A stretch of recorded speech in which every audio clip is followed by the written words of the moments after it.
Today, I will share with you two delightful methods that will significantly improve your Rhino workflow. I will go through horizontal and vertical extensions, which are important abilities to have in order to work more efficiently. So let us get going. Assume that after banging my metal head on a wall, I had an odd idea for a desk and created this while still in a euphoric state. Now, to ensure it stands steadily, I need to add support at different levels. Vertical extension. Ctrl key. There are several methods to adjust an object's height. At a basic level, for those who are new to 3D modeling, you can switch to a side view and move the object vertically to adjust its height. But the most efficient way is using the Ctrl key. Let me now show you how to do this. For example, start the Move command. Begin by clicking on your object using Snap. Move your mouse a few centimeters away just to close the Snap display. Then, hold down the Ctrl key. Click on the same point with the exact snap we selected earlier while holding Ctrl. Release the Ctrl key, and you can freely move your mouse to achieve a vertical extension. If you're new to Rhino, it might seem a bit tricky at first. Practice it several times to gain better control, and don't forget to use it within a perspective view for optimal results.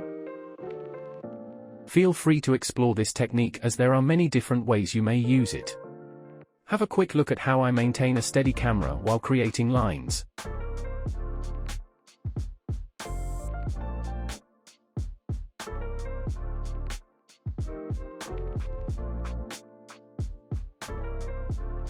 Horizontal extension.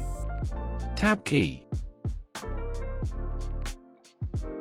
To show how the tab technique works, let's create a point in the middle of this surface using the Ctrl technique. Then, I will use the same technique to make a copy of the support at that point, maintaining the same height. Now, as you can see, we want to create another copy in the same direction. Okay, let's see how tab works. Start the copy command. First, click on the snap point. I will click on the top center.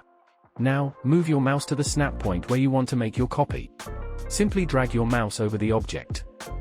When you find the appropriate snap point, just press the tab key. Remember, there's no need to click, just press tab. Now, you'll have an extension line, and you can move your mouse freely. Additionally, if you press the tab key again, it will activate a radial constraint, which can be quite useful in certain situations.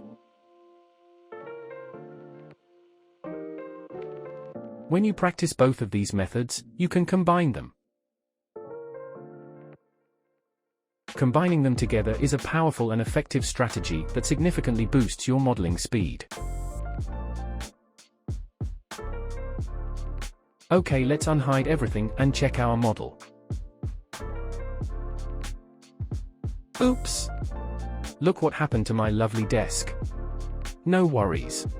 I hope you found these techniques helpful. Like, subscribe, and stay tuned for more tips and tricks in our future videos.